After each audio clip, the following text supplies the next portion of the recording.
High students, আমরা poverty, inequality and unemployment chapter পড়ছিলাম। তো সেখানে আমি বলেছিলাম যে তিনটে পার্ট হয় এই চ্যাপ্টারের: পভার্টি, ইনইকুয়ালিটি আর আনএমপ্লয়মেন্ট। এই তিনটের মধ্যে আমরা পভার্টি পড়ছিলাম। সেই পভার্টি হচ্ছে কি আবার 7টা পার্টে আমি বিভক্ত করেছি। সেই 7টা পার্ট কী কী? ভারতের দারিদ্রতার কারণ, তারপর অ্যাবসলিউট পভার্টি মানে দারিদ্রতার ধারণা, সেখানে একটা স্পেশাল টপিক আসে, ইম্পর্টেন্ট টপিক আসে, যে দারিদ্রতার ধারণার মধ্যে অ্যাবসলিউট পভার্টি। তারপরের ক্লাসে আমরা পড়েছি যে মাল্টি ডাইমেনশনাল পভার্টি ইন্ডেক্স, এটাও অ্যাবসলিউট পভার্টিরই একটা স্পেশাল টার্ম এবং খুবই ইম্পর্টেন্ট। আর এরপর আমরা পড়েছি যে দারিদ্রতা পরিমাপ করার বিভিন্ন পদ্ধতি। তো সেখানে আমরা খুবই ইম্পর্টেন্ট তিনটে টার্ম পড়েছি। একটা হচ্ছে কি ইউআরপি, এমআরপি, এমএমআরপি। তারপর অর্থাৎ আমরা তিনটে টপিক শেষ করেছি। কি কি? ভারতের দারিদ্রতার কারণ, তারপর দারিদ্রতার ধারণা, তারপর দারিদ্রতা নির্ণয়ের পদ্ধতি। এবার আমরা শুরু করেছি যে এরপরে 4 নম্বর টপিকটা আমরা শুরু করেছিলাম যে ভারতে বিভিন্ন সময় দারিদ্রতার পরিমাণ কেমন ছিল। সেখানে আমরা দারিদ্রতা নির্ণয়ের ধারণাকে ব্যবহার করে ভারতে বিভিন্ন সময়ে দারিদ্রতার পরিমাণকে বোঝার চেষ্টা করেছি। সেখানে আমরা ইম্পর্টেন্ট টপিক হিসেবে 4টা কমিটির নাম পাই আমরা। একটা হচ্ছে কি আলাগ টাস্ক ফোর্স, 2 নম্বর লাখদ্বালা কমিটি, 3 নম্বর সুরেশ টেন্ডুলকার কমিটি, 4 নম্বর হচ্ছে রঙ্গরাজন কমিটি। এই 4টা খুবই ইম্পর্টেন্ট এবং মেনলি মানে মনে রাখার বিষয়। যদি এমসিকিউ হয় তবে এই 4টা থেকেই হবে, যদি এই চ্যাপ্টারের কোনো কমিটি থেকে যদি এমসিকিউ হয়। আচ্ছা, সেটা কি? আলাগ টাস্ক ফোর্সে কি দেখানো হয় যে ইনারা যে গ্রাম এবং শহর ওয়াইজ কনজামশন, খাবার যে কত ক্যালোরি দরকার পড়ে একটা হিউম্যান বডিতে, সেটা এভারেজ ওরা বার করেছিল। তো সেখানে আমরা দেখলাম গ্রামে 2400 ক্যালোরি আর শহরে হচ্ছে 2100 ক্যালোরি মিনিমাম আমাদের লাগবেই খাওয়া দাওয়ার জন্য। আচ্ছা, এরপর আসি আমরা লাখদ্বালা কমিটি। সেখানে ঠিক একই কথাই বলা হয়, সেই গ্রাম এবং শহর হিসেবে কি বিভিন্ন ক্যালোরির হচ্ছে ডিস্ট্রিবিউশন দেওয়া হয়, বন্টন দেওয়া হয়, কিন্তু সঙ্গে এরা স্পেশালি হচ্ছে কি ইউআরপি মেথডকে কাজে লাগায় ডাটা কালেকশনের জন্য, যে কোথায় কেমন দারিদ্রতা আছে সেই ডাটা কালেকশন করে ইউআরপি। এই টার্মটা আমরা কোথায় পড়েছি? Uniform reference period. এটা আমরা পড়েছি যে দারিদ্রতা পরিমাপের বিভিন্ন পদ্ধতির মধ্যে, খুব ইম্পর্টেন্ট কিন্তু। আচ্ছা, আরেকবার বলছি, আলাগ টাস্ক ফোর্সে আমরা পাই গ্রাম শহরের হচ্ছে কি ক্যালোরির বন্টন। লাখদ্বালা কমিটিতে আমরা পাই প্রথম ইউআরপি হচ্ছে কি যে পদ্ধতি অবলম্বন করে।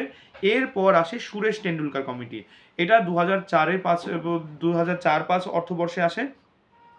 সেখানে আমরা দেখতে পাই স্পেশালি এমআরপি পদ্ধতি অবলম্বন করতে দেখি। তো এই কারণে সুরেশ টেন্ডুলকার কমিটি এতটা ইম্পর্টেন্ট হয়।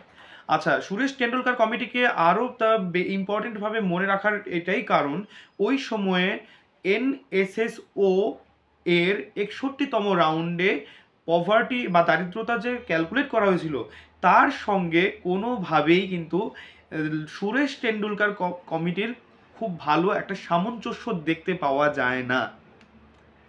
সুরেশ টেন্ডুলকার বলেছিল কি, কমিটি বলেছিল কি 37.2% যে হেড কাউন্ট রেশিও আছে, কিন্তু সেটাই এনএসএসও মানে ন্যাশনাল স্যাম্পল সার্ভে অফিসের রিপোর্টে দেখা যায় যে 21.8% আছে, মানে অনেকটাই গ্যাপ আছে। সেখান থেকে আমরা প্রথম বুঝতে পারি যে এমআরপি মেথডে কিছু না কিছু গন্ডগোল তো অবশ্যই আছে, নইলে এতটা হেরফের তো হওয়ার কথা নয়। হয় এনএসএসও এর রিপোর্ট ভুল আছে, না হয় হচ্ছে কি মানে এমআরপি পদ্ধতির হচ্ছে কি কোনো একটা গলতি আছে। তো স্ট্যাটিস্টিক্সের মানে কি যারা অফিসাররা আছেন বা সায়েন্টিস্টরা যারা আছেন, ওনারা ওটাকে মডিফাই করে এমআরপি মেথডটাকে। তো নতুন একটা মেথড আসে, সেটা হচ্ছে কি এমএমআরপি বা হচ্ছে কি যে মডিফাইড মিক্সড রেফারেন্স পিরিয়ড। আচ্ছা, এই মেথডটাই প্রথম ইউজ করে হচ্ছে রঙ্গরাজন কমিটি, এবং ওরাই ক্যালকুলেট করার পর হয়তো কোনো না কোনোভাবে সামঞ্জস্য পেয়েছিল। পাওয়ার পর এনারাই 2014-তে প্রথম রিপোর্ট দেয় যে পভার্টি ক্যালকুলেশনের সময় অবশ্যই যেন এমএমআরপি মেথড ব্যবহার করা হয়। এবার আমরা আসব যে এই 4টা কমিটির মধ্যে তারও মধ্যে দুটো কমিটি খুবই ইম্পর্টেন্ট, সেটা হচ্ছে সুরেশ টেন্ডুলকার কমিটি আর হচ্ছে দ্য বিখ্যাত যে রঙ্গরাজন কমিটি। এবার আমরা তুলনা করছি যে সুরেশ টেন্ডুলকার কমিটি আর রঙ্গরাজন কমিটির মধ্যে পার্থক্য কি আছে। আচ্ছা, সুরেশ টেন্ডুলকার কমিটি মানে সাবমিট করে এদের রিপোর্ট 2009-এ, আর রঙ্গরাজন কমিটি এদের রিপোর্ট মানে সাবমিট করে 2014-তে, 5 বছরের গ্যাপ। আচ্ছা, এটা কি পার ক্যাপিটা মান্থলি এক্সপেন্ডিচার মানে ক্যালকুলেট করা হয়, মানে পার হেড মাসে কত খরচ মানে হয় সেটা ক্যালকুলেট করেছিল। আবার যে রঙ্গরাজন কমিটিতে এটাও মান্থলি এক্সপেন্ডিচার ধরা হয়, কিন্তু এটা গোটা পরিবারের দেখানো হয়েছিল, মানে মিনিমাম সেই পরিবারের অন্তত 5 জন মানে কি যে সদস্য আছে, এরকম একটা ফ্যামিলির মাসের খরচ ধরা হয়েছিল, যে গোটা একটা মাসের এবং গোটা একটা ফ্যামিলির। আচ্ছা, আরেকবার বলছি, সুরেশ টেন্ডুলকার কমিটি 2009 রিপোর্ট আসে, রঙ্গরাজন কমিটি 2014-তে আসে। আচ্ছা, পার ক্যাপিটা মান্থলি ইনকাম মান্থলি খরচ দেখানো হয় কোথায়, সুরেশ টেন্ডুলকার কমিটিতে, আর রঙ্গরাজন কমিটিতে 5 সদস্যের পরিবারের মান্থলি খরচ দেখানো হয়। আচ্ছা, সুরেশ টেন্ডুলকার কমিটিতে এমআরপি মেথড আনা হয়, আর হচ্ছে কি রঙ্গরাজন কমিটি দেখায় এমএমআরপি মেথডে পদ্ধতিতে। আচ্ছা, এখানে শুধু সুরেশ টেন্ডুলকার কমিটিতে শুধুমাত্র ক্যালোরির হিসাব চলতো, খাবারের যে ক্যালোরি আমরা নিচ্ছি সেটা শুধুমাত্র ক্যালোরির হিসাব নিত, কিন্তু রঙ্গরাজন কমিটি এর জন্য এতটা বেশি ইম্পর্টেন্ট কারণ কি সেখানে ক্যালোরি, প্রোটিন, ফ্যাট প্রভৃতি সবগুলো একসঙ্গে ক্যালকুলেট করা হয়। আচ্ছা, এই সুরেশ টেন্ডুলকার কমিটিতে যে রিপোর্টটা আসে তাতে হেড কাউন্ট রেশিও বা ইন্ডিয়াতে দারিদ্র সীমার নিচে বা বিপিএল এর পরিমাণ কত ছিল, 37.2%। আর ওইদিকে রঙ্গরাজন কমিটিতে 2014 মানে কি 11-12 হিসাবটা 2014-তে যে আসে সেখানে হচ্ছে কি 29.8% মানে কি যে কি বলে হেড কাউন্ট রেশিও ছিল। আচ্ছা, এরপর যে এখানে যে সুরেশ টেন্ডুলকার কমিটিতে রুরাল এবং আরবান দুটোকে হচ্ছে কি যে আলাদা আলাদা হিসাব দেখায়, আর হচ্ছে কি এটা একটা কি বলে, তবে এখানে কোনো হচ্ছে কি যে পার্থক্য আমরা দেখতে পাচ্ছি না। রঙ্গরাজন কমিটিতে সেপারেটই করে, মানে কি সেপারেটই দেখায়, রিপোর্টটাকে দেখানো হয়, কিন্তু মানে রুরাল এবং আরবান দুটোরই আলাদা দেখানো হয়, কিন্তু মানে কি আলাদা রিপোর্ট, কমপ্লিট আলাদা রিপোর্ট হিসেবে দেখানো হয়, কিন্তু সুরেশ টেন্ডুলকার কমিটিতে একই রিপোর্টের মধ্যে আলাদাভাবে দেখানো হয়। আচ্ছা, এই হচ্ছে পার্থক্য। আমরা আরেকবার পার্থক্য বুঝি। সুরেশ টেন্ডুলকার আসে 2009-এ রিপোর্ট দেয়, রঙ্গরাজন হচ্ছে 2014-তে। পার ক্যাপিটা মান্থলি ইনকাম দেখানো হয় সুরেশ টেন্ডুলকারে, মানে কি যে 5 সদস্যের ফ্যামিলির 1 মাসের খরচ দেখানো হয় রঙ্গরাজনে।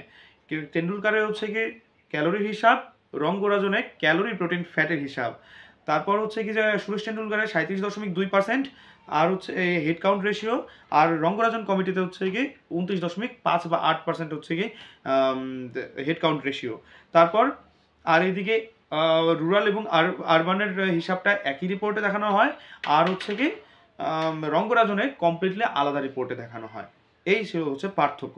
এবার আসি আমরা হচ্ছে কি তুলনা করি যে কতটা ঠিক বা কতটা ভুল, কেমন মানে কি রিপোর্ট দিচ্ছে তার একটা তুলনা করি। যেমন মেথোডোলজি আমরা যা অ্যাপ্লাই করছি সুরেশ টেন্ডুলকার বা রঙ্গরাজন কমিটিতে, সেটা হচ্ছে দেখা গেছে 2009-10 অর্থবর্ষে সুরেশ টেন্ডুলকারে 29.8 আসছে, আর একই রঙ্গরাজন কমিটিতে 38.2% আসলো হেড কাউন্ট রেশিও। 2011-12 অর্থবর্ষে সুরেশ টেন্ডুলকার 21.9 আর রঙ্গরাজন হচ্ছে 29.5।